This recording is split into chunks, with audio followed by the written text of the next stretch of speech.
ETF index mutual funds నేర్చుకుని stock మార్కెట్లో రాణించాలనుకుంటున్నారా? వెంటనే ఈ నెంబర్కి కాల్ చేయండి.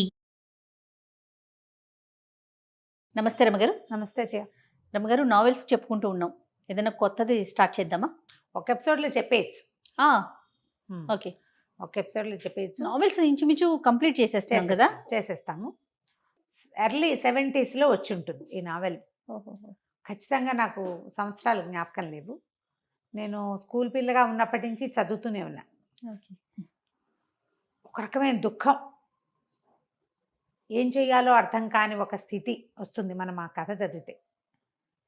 అది రేర్గా ఉండేది. నేను చెప్పబోయే కథ ఆ కాలంలో అత్యంత రేర్, అక్కడక్కడ చాలా తక్కువగా కనపడేది. ఇప్పుడు విరివిగా కనపడుతున్న సమస్య. భార్యాభర్తలు విడిపోవటం, పిల్లలు అలో లక్ష్మణ అని అఘోరించటం, తండ్రులు వెళ్ళిపోవటం లేదా తల్లులు వెళ్ళిపోవటం, పిల్లలు దొరికిపోవటం, అటు నాన్నకో అమ్మకో, పేదరికం, చదువుకునే అవకాశాలు లేకపోవటం, సంస్కారవంతులుగా బయటపడగలిగే అవకాశాలు ఉండకపోవటం. మనకి అప్పుడు ఇప్పుడు కూడా ఇలాంటి సమస్యలు ఉంటూనే ఉన్నాయి కదా. ఇప్పుడు ఏమైనా మరి అంటే లోకంలో అందరూ చేస్తున్న వ్యవహారం కాబట్టి చాలామంది, అంటే అందరూ అనద్దు పోనీ, సహజంగానే కనపడుతోంది. ఏముంది, విడాకులు తీసుకున్నారు, ఏముంది విడిపోయారు అని. పిల్లలు తల్లి దగ్గర తండ్రి దగ్గర ఉంటారు, ఏ తాతింట్లోనూ పెరుగుతారు. చాలా క్యాజువల్గా తీసేసుకుంటున్నాం రమగారు. కానీ అది పెద్ద విషయంగా ఆలోచించట్లేదు మనం. కానీ పిల్లల మీద చాలా ప్రభావాన్ని చూపిస్తుంది అది ఎప్పుడు కూడా. దాని మీద బేస్ చేసుకున్న ఒక కథ. ఓకే. కావిల్పాటి విజయలక్ష్మి గారని ఫ్యామిలీ స్టోరీస్ చాలా బాగుండేవి. ఆవిడది విధి విన్యాసాలు కథ. పేరు ఎంత బాగుంటుంది, విధి విన్యాసాలు. దీన్ని సినిమాగా తీశారు తహసీల్దార్ గారు అమ్మాయి. ఓకే. అయితే నేను ఆ సినిమా, అందులో ఒక వీణ పాట ఉంది, ఫేమస్ పాట, గుర్తు కూడా రాలే, రాత్రి నుంచి ఆలోచిస్తున్నాను నేను. జమున్ గారు ఆవిడ యాక్ట్ చేశారు హీరోయిన్గా. అయితే కథలో ఉన్నటువంటి కఠోరమైన సత్యాలు సినిమాలో ఉన్నాయో లేదో ఐడియా లేదు నాకు, నేను చూడలేదు. ఓకే. అది నా చిన్నప్పుడు వచ్చింది సినిమా. ఈ పుస్తకం మాత్రం మా ఇంట్లో ఉండటం వల్ల నేను చాలాసార్లు చదివాను. ఇటీవల కాలంలో కూడా మన బుక్ ఎగ్జిబిషన్లో కనబడితే తెచ్చుకున్నా. మళ్ళీ కొనుక్కొచ్చుకున్నారా? ఒక్కొక్కరికి ఒక్కొక్క పిచ్చి ఉంటుంది. చాలా బాగుంటుంది కథ. ఈ కథ స్టార్టింగ్ ఒక కుర్రాడితోటి మొదలవుతుంది. వాడు 10th క్లాస్ పూర్తవుతుంది. అంటే కాలేజీలో చదవాలని ఉంది.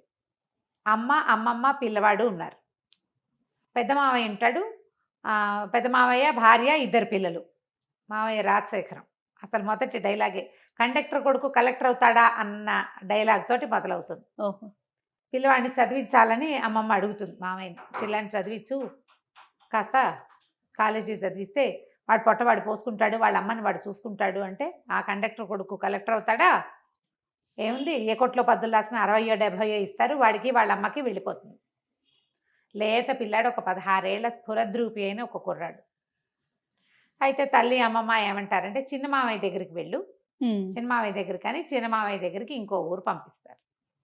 పంపిస్తే చిన్న మామయ్య గోపాలరావు, పెద్ద మామయ్య రాజశేఖరం, రెండో మామయ్య గోపాలరావు ఇంకేదో ఊరిలో ఉంటాడు. అది కాస్త అటు ఇటుగా వైజాగ్ ఏమో అనిపిస్తుంది, పెద్దగా ఊరి పేర్లు కనపడవు కథలో. ఓకే. అక్కడికి వెళ్తాడు. వాళ్ళ ఇంట్లో కూడా ఓ పిల్లాడు ఉంటారు. పెద్ద మామయ్యకి ఓ పిల్లాడు, చిన్న మామయ్య కూడా ఒక పిల్లవాడు. అయితే ఆయన ఏమన్నాడు, సరే కనుక్కుంటాడు, ఏమిటి సంగతి సందర్భం కనుక్కొని, అరే నాకు జీతం తక్కువేరా, నీకు భోజనము వసతి నేను ఇస్తాను, నా దగ్గర ఉండు, ఫీజులు పెద్ద మామయ్య కడతాడేమో కనుక్కో. అప్పుడు ఈ పిల్లాడు, మా నాన్న ఎక్కడుంటాడు అని అడుగుతాడు. తండ్రి లేడు వీళ్ళతో. అడిగితే ఈయన అతను ఏమన్నాడంటే, అక్కడెక్కడో ఫలానా చోట ఉంటాడు, ఎప్పుడో అడ్రస్ ఇచ్చాడని అడ్రస్ తీసి చేతిలో పెట్టాడు. ఈ పిల్లాడు ఊరు వెళ్తానని చెప్పి ఇంటికి వెళ్ళకుండా ఆ తండ్రి ఉన్న ఊరికి వెళ్తాడు. ఇవేవో ట్రైన్ ప్రయాణం చేసి వెళ్ళవలసిన ఊళ్ళుగానే కనపడతాయి.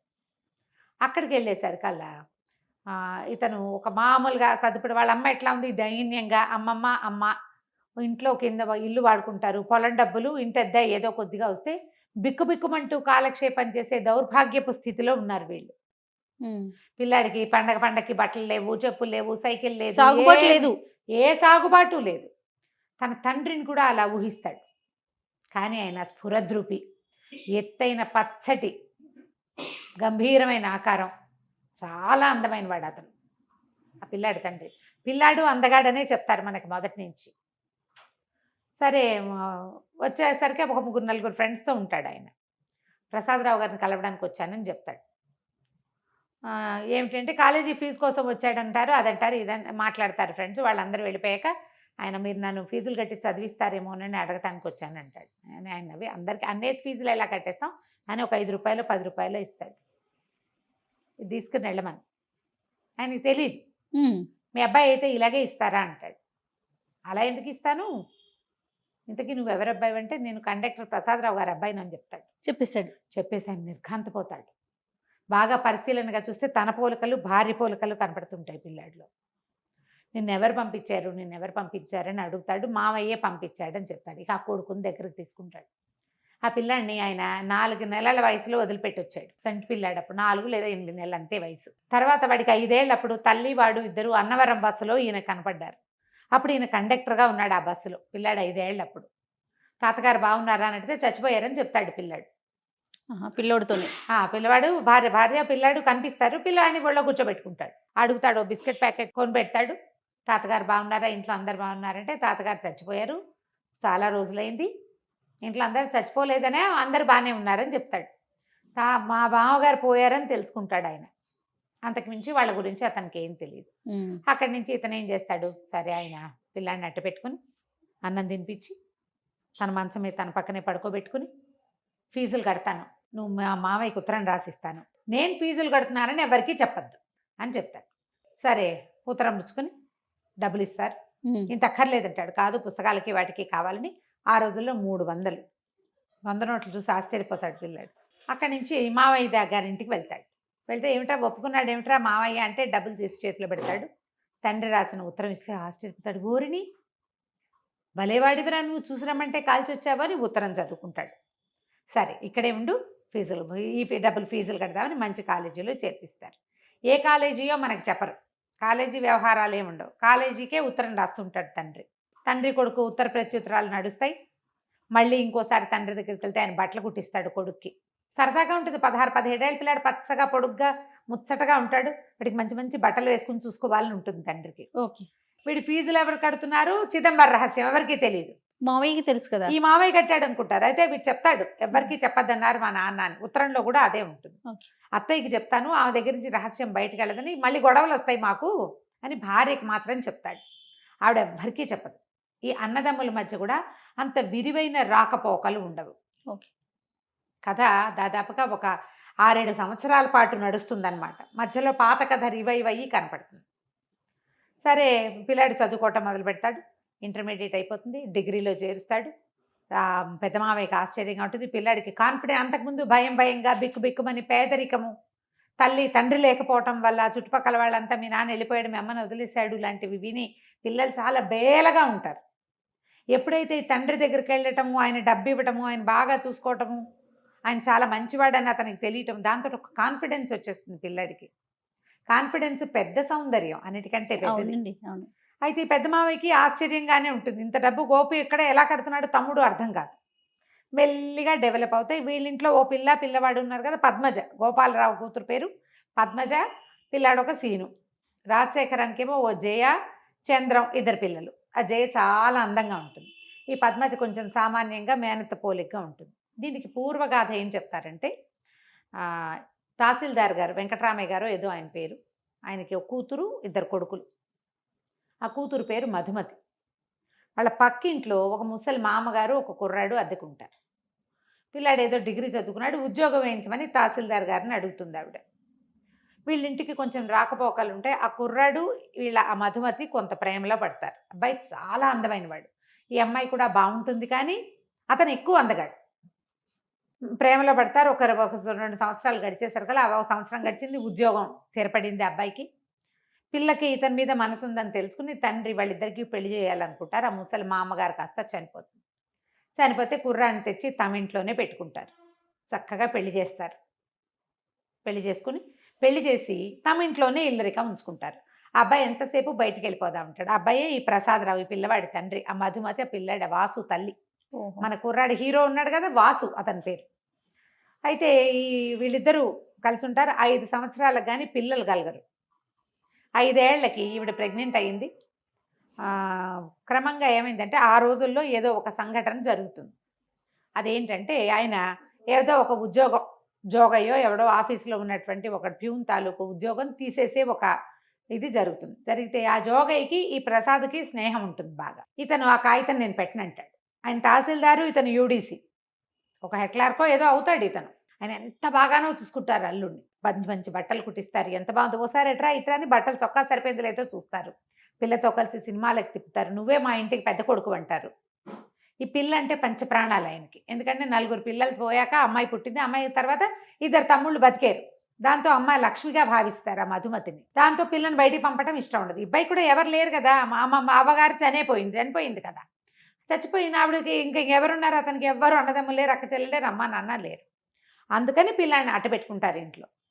ఈ జోగయ్య వ్యవహారం వచ్చేసరికి జోగయ్య వాళ్ళ ఇంటికి రాక పోక ఉంది. ఆ జోగయ్యకి ఒక అక్క ఉంటుంది రాజమ్మని. ఆ అమ్మాయి కొంచెం తిరిగిపోతుంది. పుకారు ఏమని పుడుతుందంటే ఆ రాజమ్మతోటి తనకి సంబంధం ఉంది ఈ ప్రసాద్కి, అందుకనే జోగయ్య ఉద్యోగాన్ని కాపాడారు అని పుట్టింది పుకారు. ఈ చిన్నతనపు ఆడపిల్లలకి అలాంటి వార్తలు ఏమైనా తడితే ఇతను ఇంత పంచప్రాణాలుగా ఉంటాడు, తనంటే ప్రాణం పెడతాడు అనేది గుర్తురాదు. ఆ అమ్మాయి మీద అనుమానంతో మొగుడిని ఏదో ఒకటి సూటిపోటి మాటలు అంటుంది. ఒక తెలియనితనం, ఈ బంధం తెగిపోతుందని అనిపించదు, ఒక తెలియనితనమే. ఆ తల్లి తండ్రి కూడా దాన్ని ఎగసంతోస్తాడు, మా పిల్లని ఏడిపిస్తున్నాడు అన్నది తప్ప ఇంకొక ఆలోచన ఉండదు వాళ్ళకి. క్రమంగా ఏమైంది, దీనికి ఒళ్ళు మండిపోతుంది ఈ ప్రసాద్కి. సినిమాలో ఇలా హీరోని క్యారెక్టర్ని దెబ్బతీయరు బహుశా, అవును. కానీ ఇతను ఏం చేశాడంటే నిజంగానే ఆ అమ్మాయితో సంబంధం ఏర్పరచుకుంటాడు. ఓహో. అది బయటకు వచ్చేస్తుంది, డబ్బు ఇవ్వడం మొదలు పెడతాడు. దాంతో ఈ అమ్మాయి చిచ్చి నేను ఇతనితో కాపురం చేయనంటు అసహించుకుంటుంది భర్త అంటే. ఎవరికైనా ఉండేది. ఇప్పుడు ఆ రోజుల్లో ఏంటంటే ఇప్పట్లాగా విడాకులు వచ్చిన రోజులు కాదు కదా, నయానో భయానో చెప్పుకుని విడిపించుకుని ఇవన్నీ చాలా సహజంగా ఉండేవి అప్పుడు. కానీ ఆ అమ్మాయి అతి గారాబంతో పెరగటము, తండ్రికి పెద్ద ఇల్లు వాకిలి తోట దొడ్డి పెద్ద ఉద్యోగము, దానివల్ల వచ్చినటువంటి కొంచెం హై ఫీల్ తోటి అమ్మాయి భర్తను తృణీకరించేస్తుంది. దాంతో ఆయన మొత్తం ఇతని ఇంటికి వాళ్ళ మామగారు చనిపోయాక సామాన్లు తెచ్చుకుంటాడు కదా, ఆ సామాన్లన్నీ బయటికి విసేసి పొమ్మంటారు, సంతకం పెట్టి నీకు మాకు సంబంధం లేదు అంటే సంతకం పెట్టనంటాడు. ఆ కాగితం చింపి పారేస్తాడు, వెళ్ళిపోతాడు, సామాన్లు వదిలేస్తాడు. ఏం చేస్తాడు, ఆఫీస్లో ఉద్యోగం, మామగారికి ఇచ్చిన ఉద్యోగం కదా, మామగారు మొహమే గిట్టనప్పుడు ఉద్యోగం ఎలా చేస్తాడు.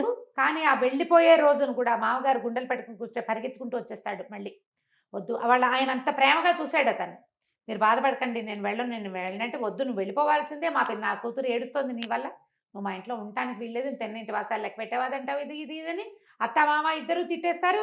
భార్యని పిలుస్తాడు, వీళ్ళందరినీ వదిలే, నువ్వు నాతో వచ్చేసి మనం వేరే కాపురం పెట్టుకుందాం, నువ్వు నాతో వచ్చే, నేను అన్నీ మానేస్తా, నిన్ను బాబుని బాగా చూసుకుంటా రమ్మంటే అమ్మాయి తల తిప్పుకుని లోపలికి వెళ్ళిపోతుంది, పిలిచినా రాదు. సరే ఇతను ఏం చేస్తాడు, ఉద్యోగాన్ని రిజైన్ చేసి ఆ జోగయ్య చేతిలో పెడతాడు కాగితం, నువ్వు వెళ్ళి ఆఫీస్లో ఇచ్చేసి మీ అక్కని తీసుకెళ్ళిపోతాను, తిరుపతి వెళ్ళి పెళ్లి చేసుకుంటాను సర్కల్ పోకోండి, ఇంకా నయం, ఏదో స్నేహం చేసామంతే, మీరు రిజైన్ చేసుకుంటారో గంగలో దూకుతారో మాకు అనవసరం, మా అక్కయ్య రాదు మీకు మాకు రామ్ అంటారు. ఒక చిన్న స్నేహం చేసినందుకు ఈ ఫలితం లభించింది అనమాట. దాంతో ఈయన హతాశుడైపోయి ఇతను ఉద్యోగానికి రిజైన్ చేసి పిఎఫ్ వస్తుంది కదా, ఆ డబ్బంతా భార్య పేరు మీద రాసేసి వెళ్ళిపోయి తిరుపతి వెళ్ళిపోతాడు. తిరుపతిలో కొంతకాలానికి ఆ రాజమ్మ అతనికి తిరుపతిలో తారసపడుతుంది. ఇతను ఏం చేస్తాడు, భార్యకి తన విషయాలు తెలియజేయటం కోసం ఆ పెళ్లి చేసుకున్నానని చెప్తాడు. ఆవిడేమో ఈ తహసీల్దార్ గారికి అంటిస్తుంది ఆ రాజమ్మ, ఎల్లుడ గారు తిరుపతిలో కనపడ్డాడు, పెళ్లి చేసుకున్నట్టు చక్కగా చోకిలాగా ఉన్నాడు అని. ఇక ఇతను ఎప్పటికైనా తిరిగి వస్తే, ఇప్పుడు ఇన్ని మాటలు అన్నాక అతను తిరిగి వస్తాడని ఎట్లా అనుకుంటారు ఎవరైనా, అదే కదా జనరల్గా అవుతుందా అట్లా? ఏనాటికైనా అతను వస్తాడేమోనని ఆశ పెట్టుకుని ఉన్న ఆ అమ్మాయికి ఈ భర్త వెళ్ళిపోయే వరకు అతని మీద అసహ్యంగా ఉంటుంది. వెళ్ళిన దగ్గర నుంచి తనతో ఉన్న ప్రేమాయే గుర్తొస్తుంది. పిల్లాడు తండ్రి లేని వాడైపోయాడు, చుట్టుపక్కల వాళ్ళంతా చిన్నబుచ్చుతారు, అది మొగాడికి ఏదో ఒకటి ఉంటే దానికోసం కాపురం కాలదనుకుంటారా ఎవరైనా, అది ఎలాగో అనే మాటేగా. దాంతో ఒక విరాగిగా మారిపోతుంది ఆ అమ్మాయి. ఏ రోజు మంచి బట్టలు కట్టుకోవటం కానీ, ఓ తల్లో పూలు పెట్టుకోవటం కానీ, పెళ్ళిళ్ళకి పేరెంటాలకి వెళ్ళటం కానీ, ఇంట్లో నుంచి బయటకు కాలు పెట్టకుండా అయిపోతుంది. పిల్లని పెంచుకుంటుంది. ఇతనేమో ఒక కండక్టర్గా ఎక్కడో జీవితం గడుపుతాడు. అయితే బిఏ చదువుకున్నానని చెప్పి తిరుపతిలో ఇతను అలా ఉండగా చచ్చిపోదాం అనుకుంటాడు. ఒక స్నేహితుడు ఎవరో కనపడతాడు, కాలేజీ ఫ్రెండ్, ఇదేమిటో నువ్వు అకౌంట్స్లో చాలా గట్టివాడివి, ఇట్లా చేసావు, పదా నీకు ఏదైనా ఒక ఉద్యోగం ఇప్పిస్తా, నీ బతుకు నువ్వు బతుకుతూ కానీ దీంతో అయిపోయిందా, అని చెప్పి ఉద్యోగం వేశాడు ఒక బస్సులో కండక్టర్గా. ఆ బస్ కండక్టర్గా ఉన్నప్పుడు ఈ భార్య కొడుకుని చూస్తాడు ఆయన. ఓహో. ఆయన కండక్టర్గా ఉన్నాడని అమ్మాయి ఇంటికి వెళ్ళి తల్లికి తమ్ముళ్ళకి చెప్తుంది. ఈ కండక్టర్ కథ అయిపోయింది కదా. ఈయన బస్సులో ఉండగా ఒకసారి ఏవో అకౌంట్స్ సరిగా లేకపోతే ఇతను అకౌంట్స్ చూసి పెడితే ఆ బస్సు అని రాసి చెడిపోతాడు సీటు. ఏంటంటే మీరు ఇంత బాగా చేస్తున్నారు, ఎలా చేస్తున్నారంటే ఈయన ఇంకేం చేయలేక చెప్తాడు, బిఏ చదివాను, అకౌంటెన్సీయే నా సబ్జెక్టు, ఫలానా తహసీల్దార్ ఆఫీస్లో పనిచేశాను అనేసరికి ఆయన ఆశ్చర్యపోయి మీరు అకౌంట్స్ చూడండి, ఇంకా నేను కండక్టర్ పని చేయొద్దంటాడు. జీతం పెరుగుతుంది, ఏదో చిల్లర కోసము ఒక లాటరీ టికెట్ కొంటాడు. 40,000 వస్తుంది. ఆ రోజుల్లో 40,000 అంటే ఇప్పుడు 40 లక్షలతో సమానం, ఇంకా ఎక్కువే. అయితే రక్షణ నిధికి ఇచ్చేస్తాను, ఈ డబ్బు నేనేం చేసుకుంటాను, భార్య పిల్లాడు నా నుంచి సెపరేట్ అయిపోయారు, జీవితం మీద ఆశ లేదంటే ఆయన ఒప్పుకోడు. అలా వద్దు, ఎక్కడైనా డబ్బు మదుపు పెట్టండి, మీకు కాకపోతే ఎవరికో వస్తుంది, డబ్బులు వస్తూ ఉంటాయి, ఎవరికైనా పిల్లలకి పేద పిల్లలకి చదువుకోవడానికి దానికి సహాయం చేద్దురు, కానీ ఓసారి డబ్బు ఇచ్చేయటం ఏంటండి, ఓ 2,000 ఇవ్వండి, మిగిలిన 8,000 మదుపులు, మిగిలిన డబ్బులు మదుపు పెట్టండి అని బలవంత పెడతాడు. పెట్టేసరికి కొంత డబ్బు రక్షణ నిధికిచ్చి ఒక రైస్ మిల్ ఏదో కొంటాడు. అట్లా అట్లా బ్రెయిన్ బాగుంది, మంచి తెలివైన వాడు కదా, అట్లా అట్లా అట్లా డెవలప్ అవుతుంది. ఈయన చక్కగా మంచి పెద్ద బిజినెస్ షాపు, బోల్డన్ వ్యవహారాలు ఉన్నాయి. ఈయన ఇలా ఉండిపోయాడు. పెళ్ళానికి అహంకారము పొగరు అనుకుంటాడు అతను. ఆ అమ్మాయికి ఎలాంటి దుర్భరమైన జీవితం లభించింది చివరికి ఆయనకి తెలియదు. పిల్లాడిని భార్య పంపించిందని ఒక అనుమానం ఉంటుంది లోపల. వాడు ఒట్లు సత్యాలు పెట్టుకుంటాడు, అవి కాదు మా అమ్మ పంపలేదు, మా అమ్మకి అసలు తెలియదని. ఇప్పుడు ఈయన ఈ డబ్బులు ఇస్తున్న సంగతి చెప్పొద్దంటాడు. ఈ పిల్లాడు చక్కగా కళగా మంచి మంచి బట్టలు వేసుకుంటాడు, చక్కగా చదువుకుంటాడు, బిఏ అయిపోతుంది. అయితే డిగ్రీ అయిపోయాక ఇంకా నేను చదవను అని తల్లి చెప్తాడు. ఇతను తల్లిని చూడడానికి వెళ్ళేసరికి ఏమవుతుంది, మేనమామ పెద్ద మేనమామ పక్క దగ్గరే ఉంటారు కదా, వాళ్ళు పొలం డబ్బులు అవి ఇవ్వడం మానేస్తారు. ఈ వాళ్ళు ఏం చేస్తారంటే ఆస్తులు, నాన్నగారు చనిపోయాక ఆస్తులు వాటా వేసినప్పుడు 2 వాటాలే పడతాయి. ఆడపిల్లకి ఇవ్వకపోతే రెండో అతను పొట్లాడతాడు, ఆ గోపాలరావు అన్న అతను. అది తప్పు, అక్కయ్య మనతో ఉండిపోయింది, నాన్నగారే అక్కయ్య జీవితాన్ని ఇట్లా చేశారు, ఇది పనికిరాదు, మనం ఇంటి మీద అద్దె తీసుకోవద్దు, పొలం డబ్బులు తీసుకోవద్దు, ఆస్తులు మనవి, అమ్మ అక్కయ్య ఉన్నాళ్ళు, అక్కయ్య కొడుకు బతికి బాగుపడేదాకా అక్కయ్య కూడా వాటా ఇవ్వవలసిందే అని ఇతను పట్టుపడతాడు. ఎప్పుడైతే ఈ పిల్లాడు బ్రహ్మాండంగా చదువుకుంటూ జామను బట్టలు వేసుకుని తిరుగుతూ వాచీలు పెట్టుకుంటూ ఉండేసరికల్లా మేనమావకి ఏమనిపిస్తుంటే డబ్బంతా నీ కొడుక్కి దోచిపెట్టి ఇక్కడ పేద వేషం వేస్తున్నావు, ఇక నేను మీకు డబ్బు ఇవ్వను అని చెప్పేస్తాడు. అయితే కథలో ఒక అర్థం కాని మ్యాటర్ ఎక్కడ కనపడుతుందంటే అమ్మాయికి ఒక 30 తులాల బంగారము, పట్టు చీరలు అవి ఇస్తాడు ప్రసాదరావు. ఆ బంగారం ఏమైంది అనే మాట చెప్పరు. పెళ్ళప్పుడు మా అమ్మది అని చెప్పి ఇస్తారు, మంచి మంచి వస్తువులు కొనిపెట్టారని చెప్తారు. మరి ఆ బంగారం ఆయన పట్టుకెళ్ళాడో ఈవిడ పట్టుకెళ్ళిందో అర్థం కాదు. మరి నా చిన్నప్పుడే నాకు అర్థమయ్యేది కాదు. వీళ్ళ దగ్గర గోల్డ్ ఉంది కదా, మరి ఆ గోల్డ్ కూడా పారేసింది. ఇతను సామాన్లు వదిలిపెట్టి వెళ్ళిపోయాడు కదా, వాళ్ళ నాన్నగారు ఏం చేస్తారు, అవన్నీ దానం చేసేసారు. ఆఖరికి ప్రావిడెంట్ ఫండ్ డబ్బు భర్తది కూతురుకు వస్తే అది కూడా ఆయన రక్షణ నిధికి ఇచ్చేసారు. వాడి డబ్బు కూడా నాకు వద్దని, కానీ వాడి కొడుకు మాత్రం ఉండిపోయాడు ఆవిడ దగ్గర. ఇప్పుడు డబ్బు వస్తువుల కంటే పిల్లలు ఎక్కువ కదా, జీన్స్ కదా అవి, అది ఆలోచించారు. దాని కొడుకే అనుకుంటారు, అతని కొడుకు అన్న ధ్యాస ఉండదు. చాలా మంది చేస్తారు ఇలాంటి ఆలోచన, పిల్లల దగ్గర ఆలోచించారు అట్లా. సరే ఏమవుతుంది, డబ్బులు లేవు, తల్లి పరమ పేదరికంలో ఉంటుంది. మా అమ్మమ్మ ఒంటి పూట తింటున్నారు, నేను ఇంకా చదువుకోనని ఏడ్చి మొత్తుకుంటాడు తండ్రి దగ్గర. ఆయన ఒప్పుకోడు. నువ్వు కండక్టర్ కొడుకు కలెక్టర్ అవుతాడా అన్నాడు మీ మామయ్య. కలెక్టర్ అయ్యి చూపించాలి,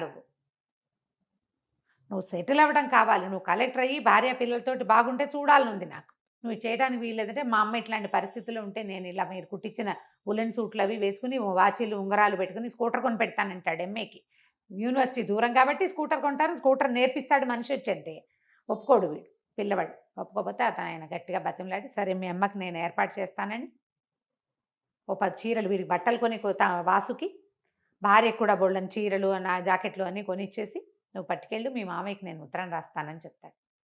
వీరు తండ్రి దగ్గర నుంచి ఇంటికి వెళ్ళేసరికల్లా తల్లి వస్తుందన్న కబురుతో సిద్ధంగా ఉంటుంది. అయితే ఈ గోపాలరావు ఏం చెప్తానంటే, మీ నాన్న నువ్వు ఉంటున్నావు కాబట్టి నాకు డబ్బు ఇస్తూనే ఉన్నాడు, మీ అమ్మని తెచ్చి నా దగ్గర పెట్టుకోమని చెప్తున్నాడు, నేను తీసుకొస్తానులే అని చెప్పి వాళ్ళ అన్నదమ్ములు ఇద్దరు మాట్లాడుకుని ఇక అక్కయ్యని నా దగ్గర ఉంచుకుంటా, దాని కొడుకు చదువుకున్నాక వాళ్ళిద్దరు వాళ్ళ దారిని వాళ్ళు వెళ్తారు, అమ్మని నువ్వు అట్టి పెట్టేసుకో, పొలం డబ్బు ఇంటి మీద వచ్చే అద్దె సగం తీసేసుకుందాం అని చెప్పేసి అక్కయ్య నువ్వు నా దగ్గర ఉండు, నీ కొడుకు చదువు పూర్తయ్యేదాకా అని వాళ్ళ అక్కని పిలుచుకుంటాడు. ఏరా అమ్మని నువ్వు అన్నయ్య పంచుకున్నారని బాధపడుతుంది, కానీ మెల్లిగా వీళ్ళ ఇంట్లో ఎక్కష్టం అయిపోతుంది.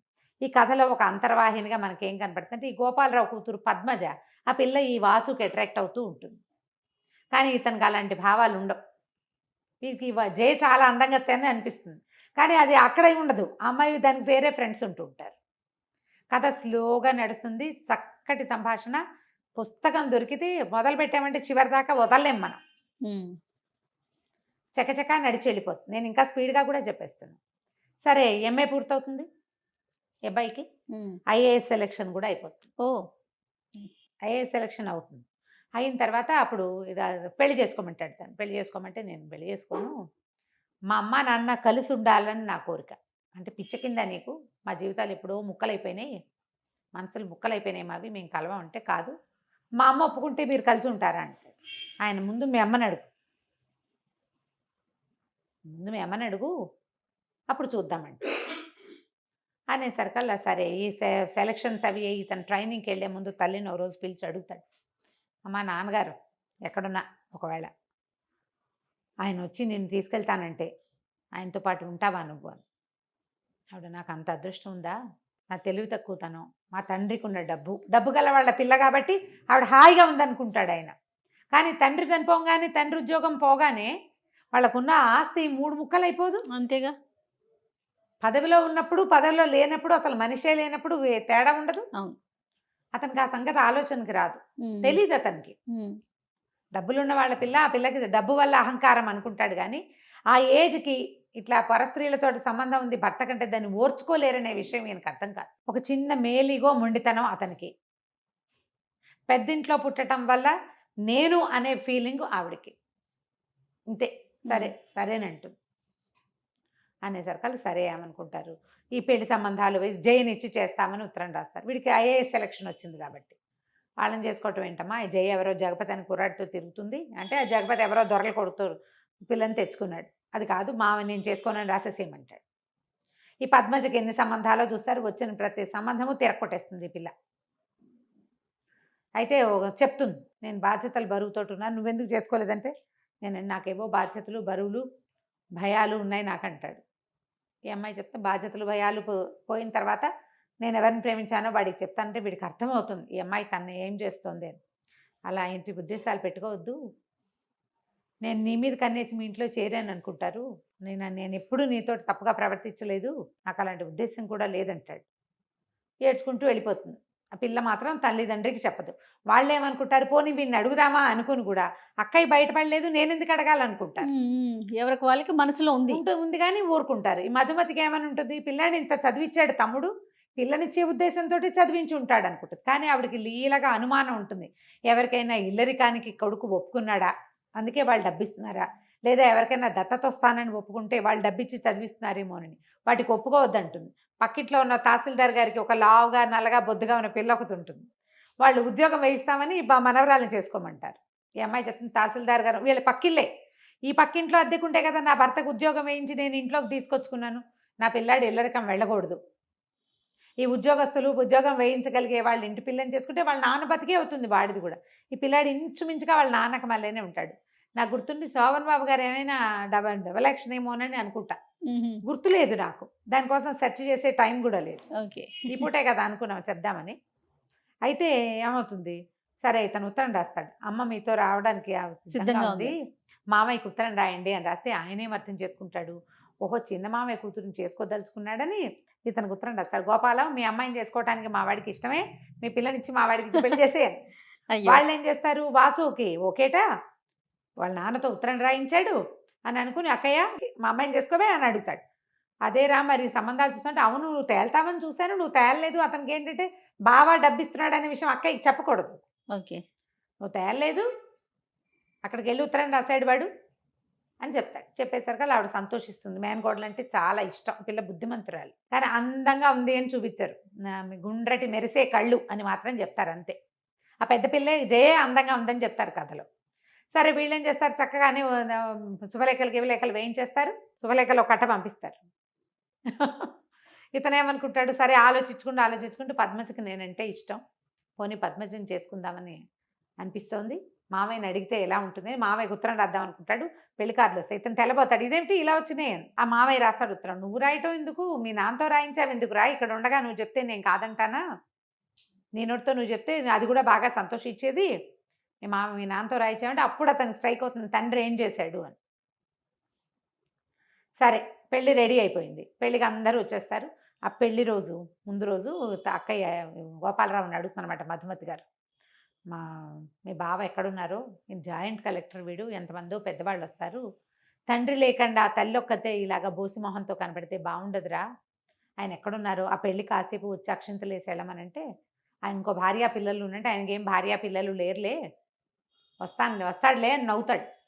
వీళ్ళందరికీ నవ్వులాటగా ఉంది, నా బతికిట ముక్కలైపోయింది, ఇంటల్లుడు లేడు, ఇంట్లో పెళ్ళి, ఇంటల్లుడు లేడు, పిల్లాడి పెళ్ళి, తండ్రి లేడు, వాళ్ళకి ఎవ్వరికీ ఆ లోటు తెలియట్లేదు, నాకు ఒకదానికే తెలుస్తుంది అనుకుంటుంది.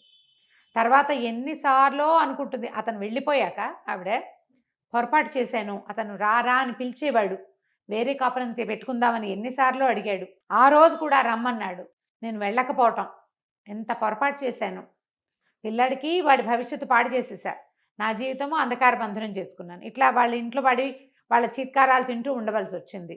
అన్నదమ్ములకు పెళ్ళిళ్ళు అయ్యేసరికల్లా ముద్దు ముచ్చట మా అక్కయ్య ప్రేమ ఎందుకుంటుంది.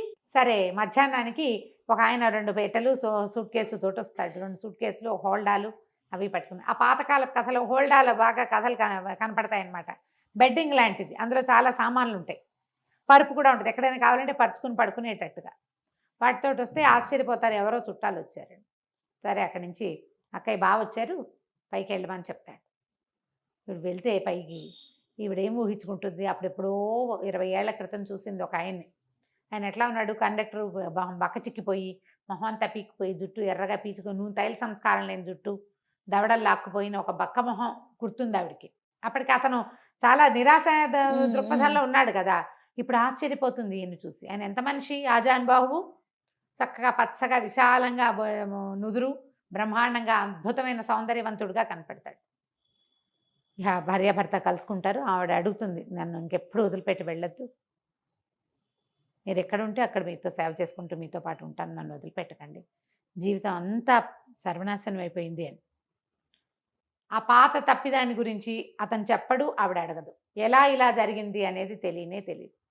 భార్యకు చెప్తాడు, నీ మొదటి రోజునే వీడు 6 ఏళ్ల క్రితమే నా దగ్గరకు వచ్చాడు, 7 సంవత్సరాల క్రితమే 10th పాస్ అయ్యాక నేనే చదివించాను వాడిని, వాడి ఒంటి మీద ప్రతి గుడ్డ నేను కొన్నదే, నీకు చెప్పొద్దన్నాను, వాడు నాతో యుద్ధం చేశాడు ఒక రకంగా, మా అమ్మ మంచిది అని, నేను నా కొడుకు పక్కన నిలబడి నిన్ను చూడాలనుకున్నాను, నేను ఓడిపోయి నువ్వే కావాలని అడగాలనుకోలేదు అని చెప్తాడు.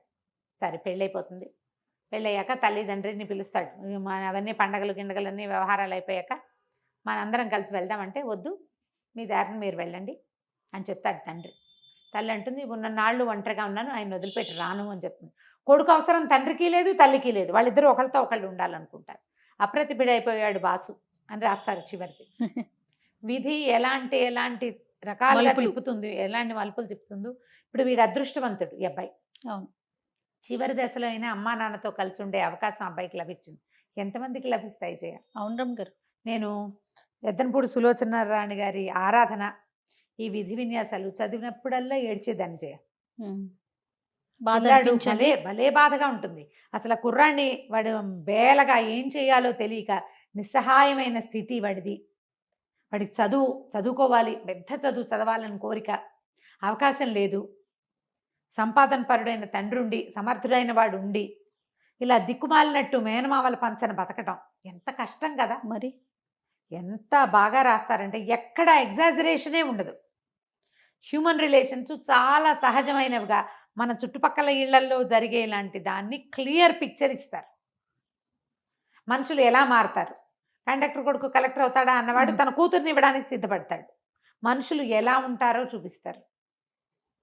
చాలా క్లియర్గా ప్రశాంతమైన రైటప్స్ కూడా. అదేంటంటే తీక్షణమైన సంభాషణలు, గాఢమైన అదేదో ఉండదు. తాపీ సంభాషణతోటి నిదానంగా సాఫీగా వెళ్తుంది. చక్కటి భాష, మనం మాట్లాడుకునే భాష. క్యారెక్టర్స్ అన్నీ క్లియర్గా ఎవరెవరి వ్యక్తిత్వం ఏమిటి అనేది దానికి ఆ సందర్భంలోనే తెలియజేసేలాగా రాస్తారు. దొరికితే పుస్తకం దొరుకుతుంది ఖచ్చితంగా. ఇప్పుడు అన్ని బుక్ షాప్స్లో ఉండేందుకే అవకాశం ఉంది. కావిల్పాటి విజయలక్ష్మి గారి విధి విన్యాసాలు. ఒకవేళ తప్పకుండా. మీకు సినిమా కనుక దొరికితే తహసీల్దార్ గారు అమ్మాయి సినిమా కూడా చూడండి. ఆ వీణపాట ఏమిటో గుర్తు రావట్లేదు. మీలో ఎవరికైనా గుర్తుంటే కింద కామెంట్ పెట్టండి. తప్పకుండా. నమస్తే రమ్య గారు. నమస్తే.